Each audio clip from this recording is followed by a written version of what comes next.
தமிழக கடலோரங்களை சுனாமி பேரலை தாக்கிய 20ஆம் ஆண்டு நினைவு தினத்தையொட்டி அதில் உயிரிழந்தவர்களுக்கு கடலோர பகுதிகளில் அஞ்சலி செலுத்தப்பட்டது.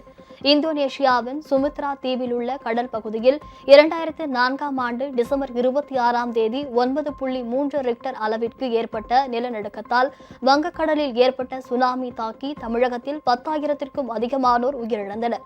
தமிழகத்திலேயே கடுமையான பேரழிவை சந்தித்த நாகை, அக்கரைப்பேட்டை, கீச்சாங்குப்பம், நம்பியார் நகர் கிராமங்களில் உயிரிழந்தவர்களுக்காக கடலில் பூக்களை தூவி ஏராளமானோர் அஞ்சலி செலுத்தினர். வேளாங்கண்ணியில் சுனாமி தாக்கி உயிரிழந்த சுமார் 1000க்கும் மேற்பட்டோர் ஒரே இடத்தில் புதைக்கப்பட்டனர். அவர்கள் நினைவாக கட்டப்பட்டுள்ள நினைவு ஸ்தூபியில் மும்மத பிரார்த்தனை நடத்தப்பட்டது.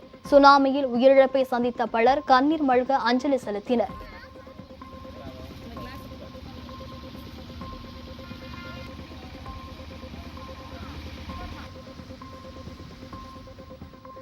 சுனாமியில் உயிர் நீத்தவர்களின் ஆன்மா சாந்தி அடைய வேண்டி நாகை மாவட்டம் முழுவதும் மீனவர் கிராமங்களில் மௌன அஞ்சலி பேரணி நடத்தப்பட்டது. நாகை மாவட்ட ஆட்சியர் அலுவலகத்தில் உள்ள சுனாமி நினைவிடத்தில் மாவட்ட ஆட்சியர் ஆகாஷ் மலர் வளையம் வைத்து அஞ்சலி செலுத்தினார். அக்கரைப்பேட்டை சுனாமி நினைவு மண்டபத்தில் முன்னாள் அமைச்சர் OS மணியன் தலைமையில் அதிமுகவினர் அஞ்சலி செலுத்தினர். திமுக சார்பில் மீன் வளர்ச்சி கழக தலைவர் கௌதமன் தலைமையில் 100க்கும் மேற்பட்ட திமுகவினர் ஊர்வலமாக சென்று துறைமுகம் பகுதியில் உள்ள கடற்கரையில் மலர் தூவி பால் ஊற்றி அஞ்சலி செலுத்தினர்.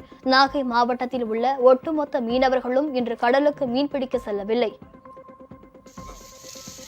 கடலூர் சில்வர் பீச்சில் உள்ள சுனாமி நினைவு தமிழ்நாடு மீனவர் பேரவை மாநில செயலாளர் கஜேந்திரன் தலைமையில் அனைத்து பொதுநல இயக்கங்களும் இணைந்து சுனாமியால் உயிரிழந்தவர்களுக்கு அஞ்சலி செலுத்தினர்.